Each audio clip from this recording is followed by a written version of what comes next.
Yo, welcome in to an emergency episode of Football and Random Things. Shout out to all the people that are watching us live right now on the Cyclone Fanatic, Facebook, YouTube, Twitter. Want to shout out our friends at Wiffles Hybrids. Of course, the presenting sponsors of Football and Random Things. When it comes to selecting your seed corn partner, you've got a choice to make.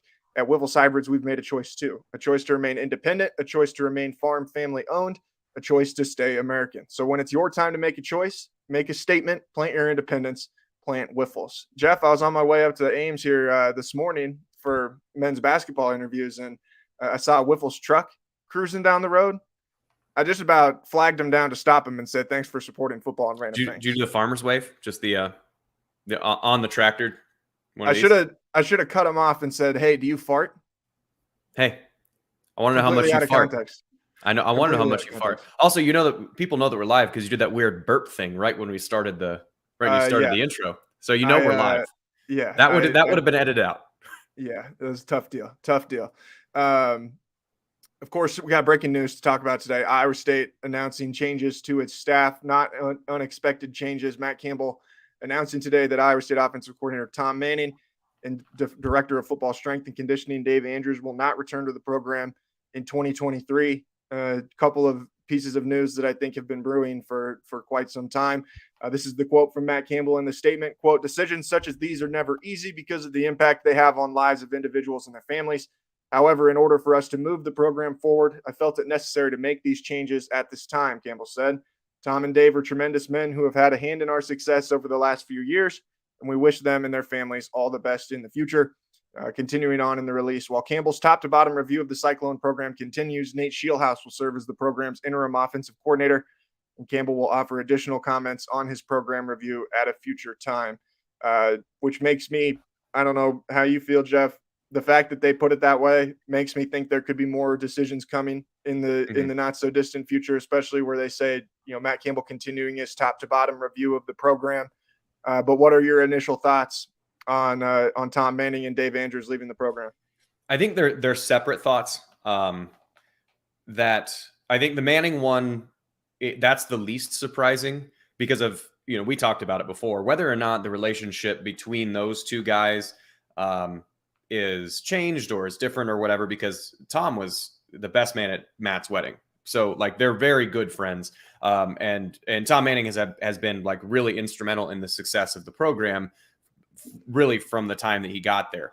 But at the same time, the fan base is so irritated with the OC, and layer that on top of the fact that the offense drastically underperformed this year. I mean, substantially underperformed. So if there's going to be a staff change, you think that the OC is the one that's probably going to find the brunt of that. So I wonder how much of that is Matt saying you're fired versus Tom saying, "Look, buddy, I know I can't continue this for the sake of you. Let's just we probably should just, I can find a coaching job somewhere else. I'm cool with it." I'm sure, I don't know how much of that direction went either way, but I think both probably recognize that it's not necessarily in either of their best interest for Tom to stay working at Iowa State with Matt. So I think that probably, I would imagine that was a pretty mutual decision.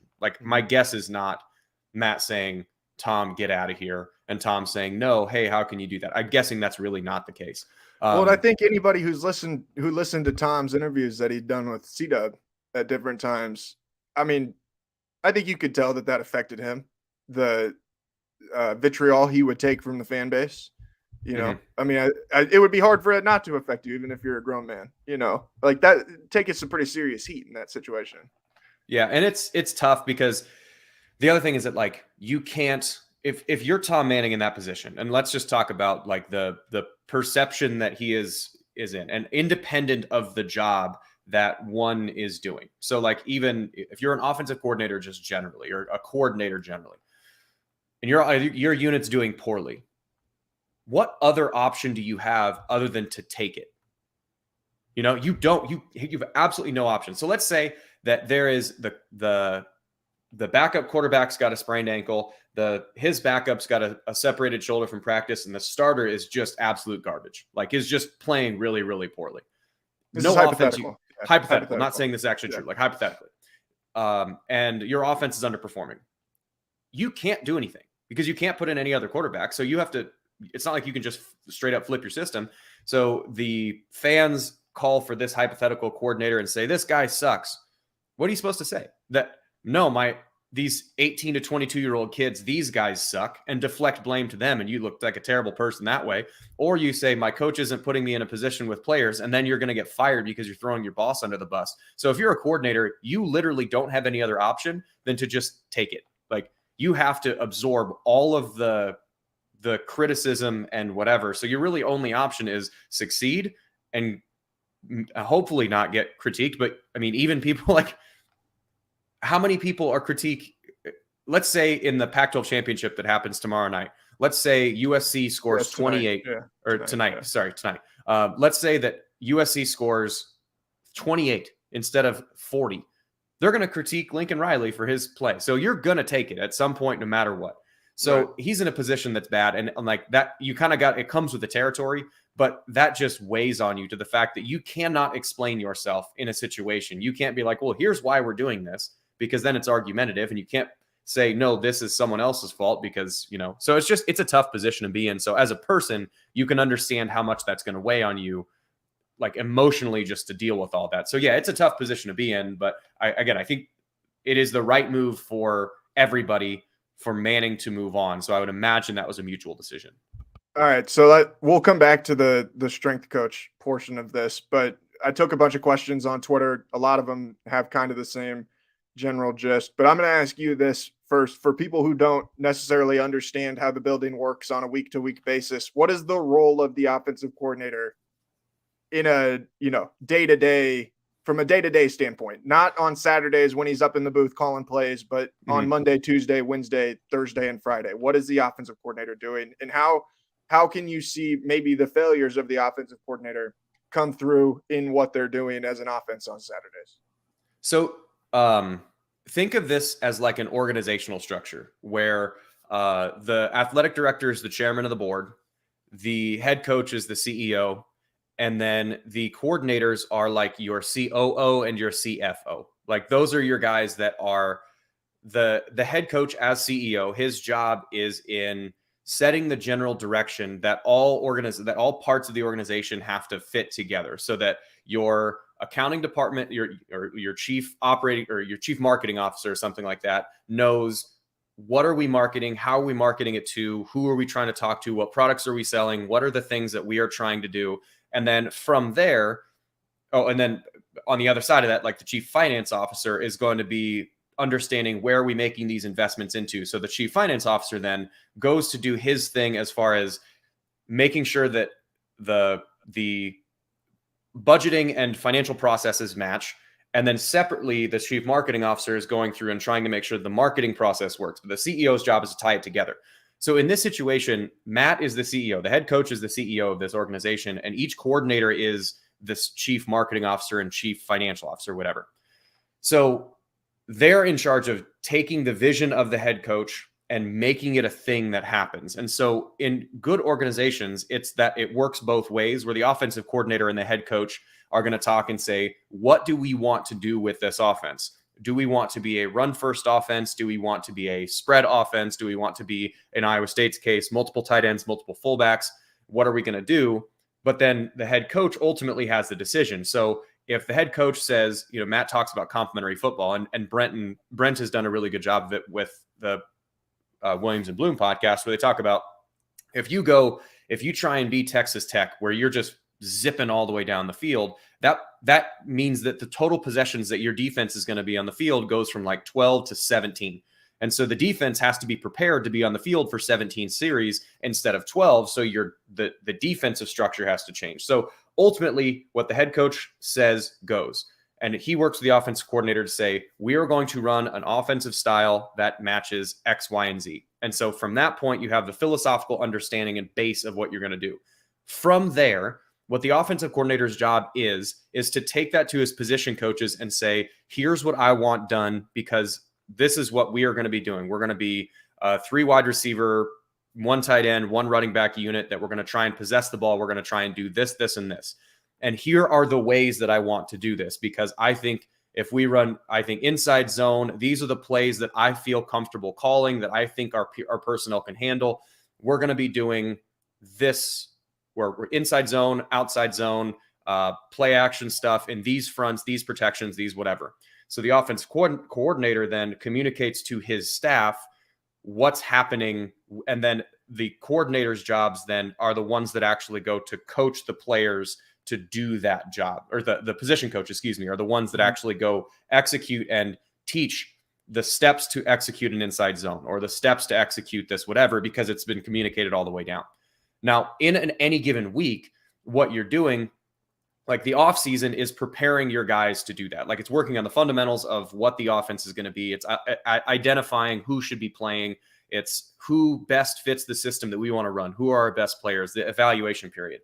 But like during the actual season, what the offensive coordinator is doing is saying, okay, within the scheme of our offense, where do we think we have schematic advantages if we do X, Y, and Z? So you've watched game film, you've prepared, you've talked to your players, you've talked to whatever, and you've said, okay, here's what I think we're probably going to be doing this week because our interior offensive line is better than their interior defensive line, and Xavier Hutchinson has an opportunity against their corners. If we set up in these formations, we can get this coverage, we can do whatever. And so it's coming up with a plan on how to execute your offense against that particular defense, and then communicating, hey guys, we are going to be doing a lot more inside zone against number 67, the defensive tackle, and here are their fronts, here are their protections.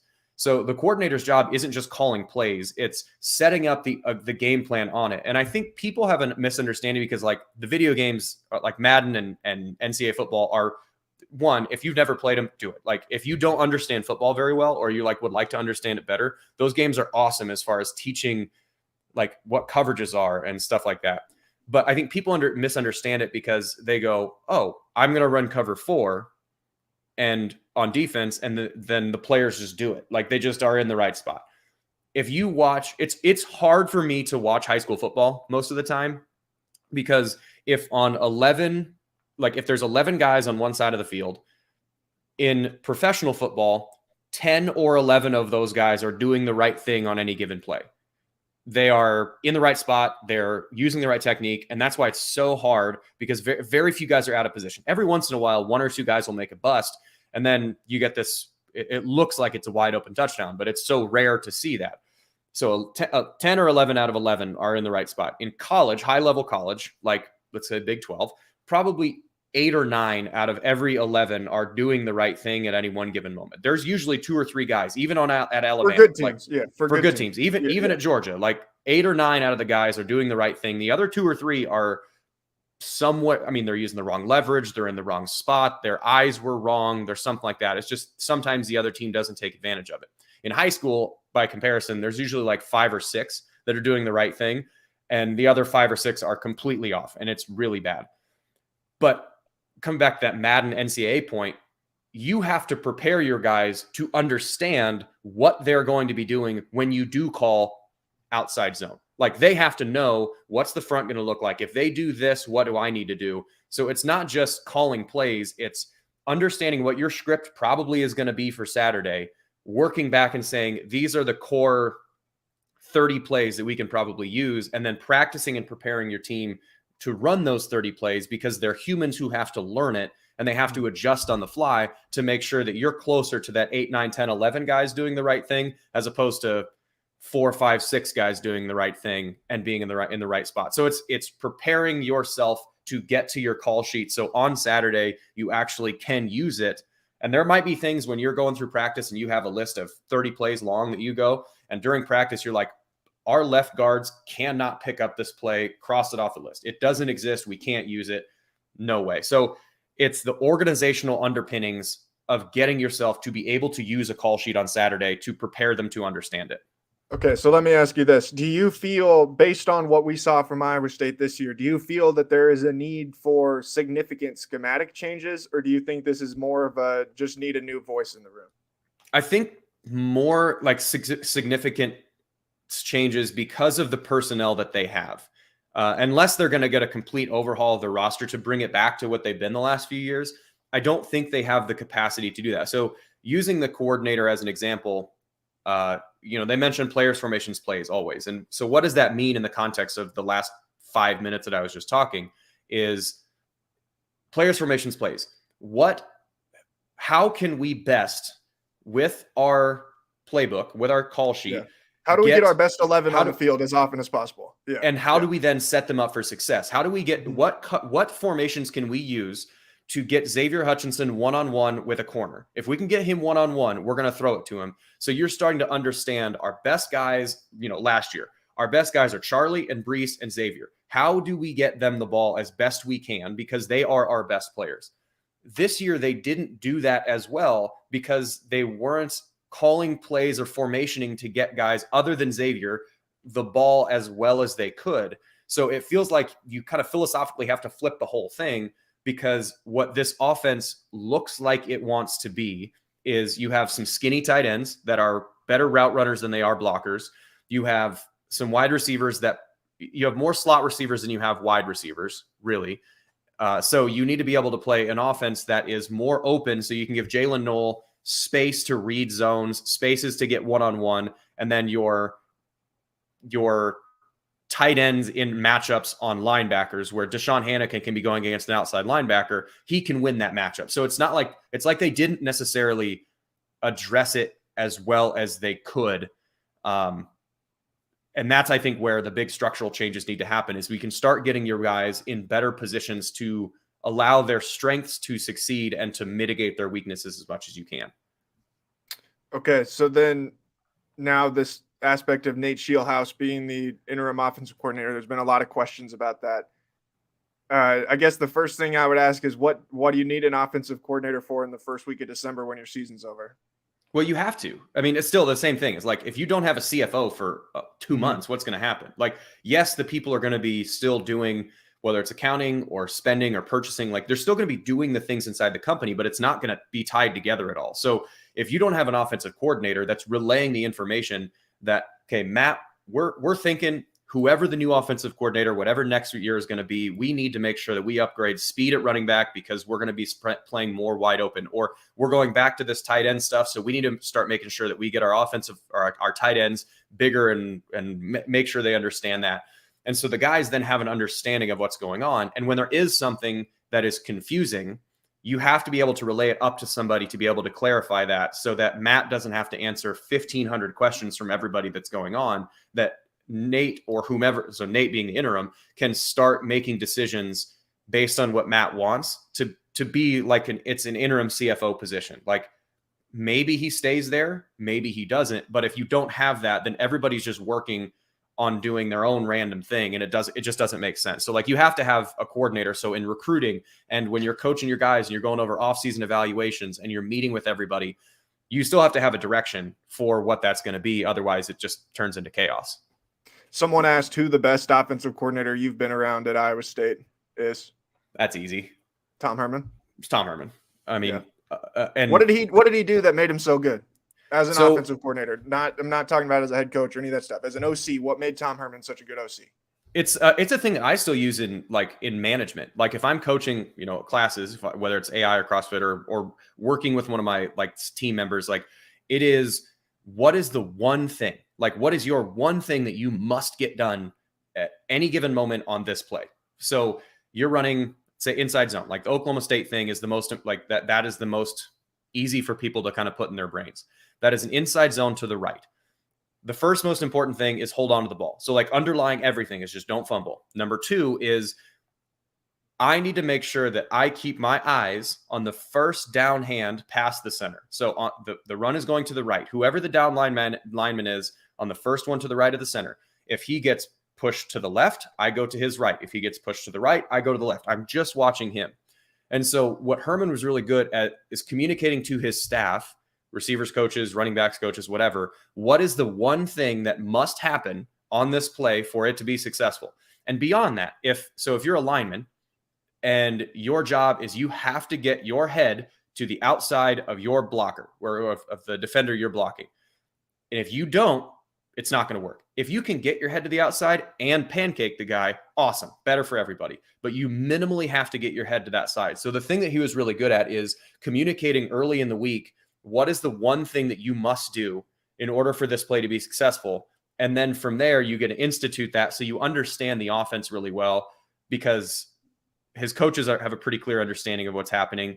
Your players have a pretty clear understanding of what's happening. And then from there on Saturdays, he has confidence that if he calls a given play, his play sheet that he's got, he trusts that the guys on the field and the coordinators on the side, or the coaches on the sideline, are going to understand what is going to make this individual play successful if I were to call it. So that, I think, is the thing that he did the strongest, is what is the one thing that you must do? Anything on top of this is cake. Like, that's all gravy.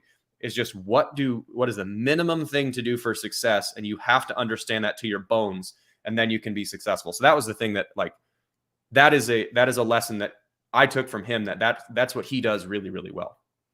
Thanks everybody for tuning in with us right now here on Football and Random Things, an emergency edition of Football and Random Things, of course, presented by our friends at Whiffles Hybrids. Let's flip this thing over to the strength side of things. This is the one that I think is a little bit more, I guess you could say, odd. Matt Campbell now going to be on his third strength coach going into, what will this be, year 7? And each of the first 2 have been, I don't know, mutual parting the way, whatever, left the program. What's your reaction to the strength coach situation first? That one's a little weirder. Yeah, it's a weird deal. Because the strength coach, I mean, I've heard the same thing about Iowa, where it's like when Doyle left Iowa, they went downhill. But at the same time, their defense has only gotten better. So the strength coach works with both sides of the ball. So you can't say that that because one side is bad, that they're not fast and strong enough. But at the same time, the other thing that people don't recognize about the strength and conditioning coordinator is you see them far and away the most of any coach on staff. Like, and it's not even close. Like, so Yancey McKnight was our strength coach, and I love Yancey, still do. And you see Yancey and the rest of his staff every day that you're on campus. You see your coaches during the football season and during spring ball, and every once in a while when they're not recruiting, but they got other stuff that they're doing because they have to go recruit, they have to travel, they have to do whatever. So your strength coach, one part of it is the actual, are you strong and fast enough to complete the job that you need to complete? Like, if you're a wide receiver, you should be fast, and you should probably not be carrying around extra weight that you don't need. So like 195 pounds lean at wide receiver is better than 210 with a little chub, versus like a defensive lineman. Fat don't flex. Like, you want to still be lean, but at the same time, if you're 270 versus being 245 as an interior defensive lineman, that mass is harder to move. So it's not the worst thing. So it's getting the people in the positions physically that they can handle it. But at the same time, because you're around them so much, they are the number one drivers of culture. So the attitude that a kid takes when they are approaching a drill or practice or a game or a snap or whatever, a lot of them's from what the strength and conditioning coordinator and their team has put into everything. So if that strength and conditioning coordinator isn't in total lockstep with your head coach, as far as discipline, as far as how you discipline, as far as how you encourage, how you reward, what's the thing that you want to make sure that they mentally and emotionally are like bought into, if they're not in total lockstep, then the culture starts to drift away from where the head coach wants it, because the strength and conditioning coach has so much control over that. So my guess is it wasn't necessarily a fitness thing so much as it was they weren't in lockstep with where they thought things were going. And that might be like a minor difference, and that Andrews was looking somewhere else, to maybe he wanted a different job or whatever, or maybe it was something substantial that was like causing a rift between the two of them to be able to like where they think everything's going. But the strength coordinator, I would guess that is more a cultural and directional decision than it is a result of fitness and strength decision. It's just weird because he was credited so much with what they were able to do in 2020 and had been praised so heavily that, which is true. Yeah. When I first started to hear about these things, that was just odd to me, because I was like, man, that just it doesn't seem to vibe. But that, I mean, it makes more sense, when you realize they do spend so much time with them. There's a lot of things that happen with that strength coach. Well, I mean, 100%, 98%, 99% of the things that happen with that strength coach we'll never see, you Ever. know? Yep. So it's like, no, it's hard for anyone who's not in that room to be able to give like a real opinion or give analysis of it, because it's like no one's there. The only people Mhm. that are there are the players and the strength coaches. Yeah, and it's also, a strength coach is a hard job. Like, being, whether not, I mean, Andrews gets paid enough, but like any assistant coach that you're in there, because you've got 115, 120 guys that you're trying to get different goals to. Like, Well, football, Trevor Ryan's one of those guys. Played for yeah, Iowa State. Is one of those but guys for Iowa State right now. yeah, but like, if you think about football, that's different than almost every other sport, is that the unique position that a person is playing determines their physical benefit, or determines the physical benefits necessary more than any other sport. If you're like the World Cup right now, someone playing defense and someone playing like forward, those are pretty, I mean, you need to run, be able to handle the ball. Like, you have to be fit enough to run miles and miles and miles. An offensive guard and a corner almost are playing completely different sports. Like, what's beneficial to being a guard is to be like built like a tank, have a really low center of mass, but have really long arms and be strong as a bull. If you put that guy at corner, he's going to get, I mean, that's the worst thing that you could possibly do. And basketball, there's still like some difference, because like Bob Jones is not doing what Taman Lipsey's doing, but they're both dribbling, shooting, passing. Like, they're still more or less doing the same thing. So in football, it's so different. So when you have a strength staff, you have to segment guys, because defensive and offensive linemen are kind of similar in their needs. Receivers and corners are kind of similar, but those two pairings have nothing to do with each other. So you have a lot of guys on staff that don't make a lot of money, and they're there forever. And so if there is some deviation on, maybe the guys aren't in the strength staff coaching, maybe they're not as bought into being there for 16 hours a day, 335 days out of the year, maybe they're starting to get tired of it because X, Y, and Z, and therefore are not putting in the effort they want to. You have no idea what it actually is, but that is a really, really hard job to do really well. All right, so this is another one that someone had asked me. It kind of plays into what you were just talking about. I mean, that defensive line has been fantastic for years now. I don't think anybody is going to question the strength of that defensive line. But I think there's a lot of people who would probably question the strength of the offensive line. Where is that disconnect? How does that happen? Where you can get into a situation, and can you bring in a different strength coach and hope to see some of those gains on the offensive side as well as what you're seeing on defense? Well, I don't think that it's necessarily like a strength. Well, okay, so let's say this. Strength, power, and fitness are different than executing capacity. So you could have the strongest, most athletic person, and you've probably played with them. Like, in any sport, you have these freak athletes that can bench press more than everybody and run faster than everybody, and then you get them on the field and they're not very good.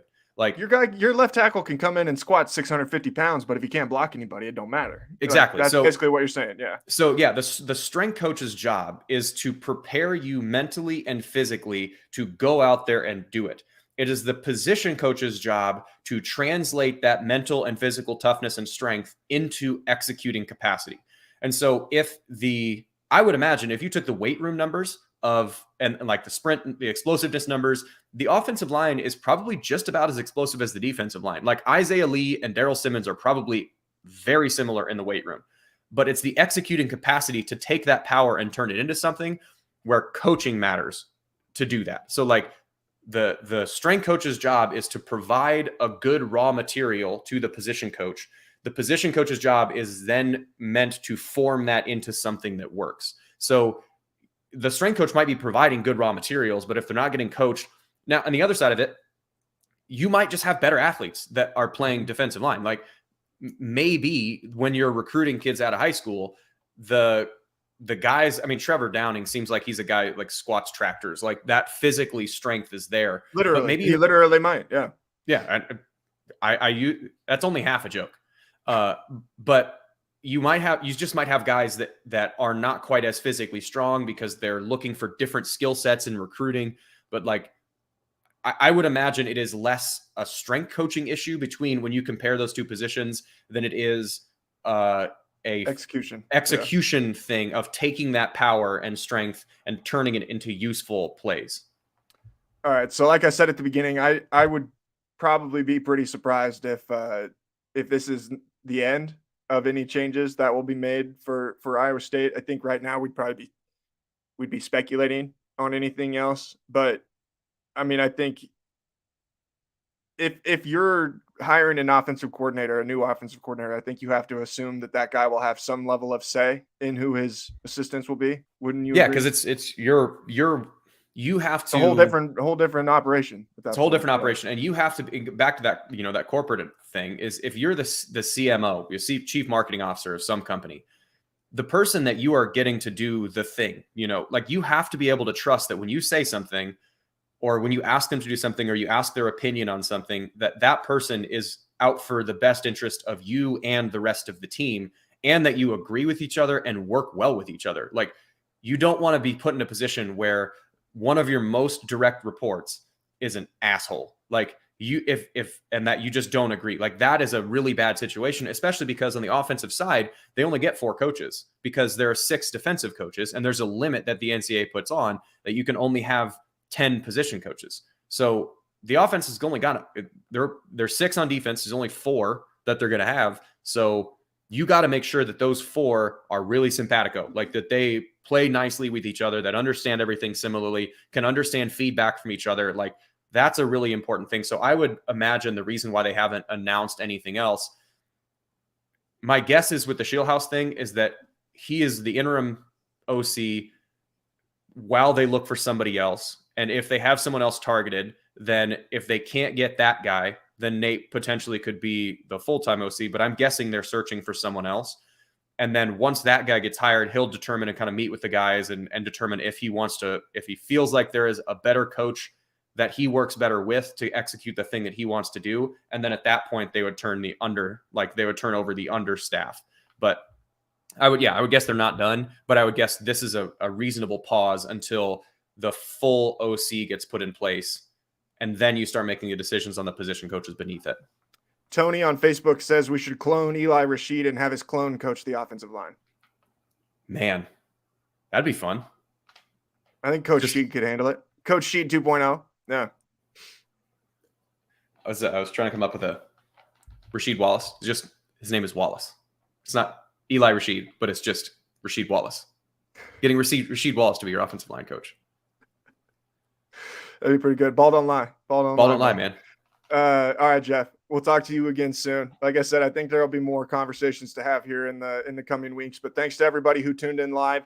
Thanks to everybody for listening on the podcast feed. Thanks again to Whiffles Hybrids for being the presenting sponsors of Football and Random Things. We'll talk to you guys again soon. Peace.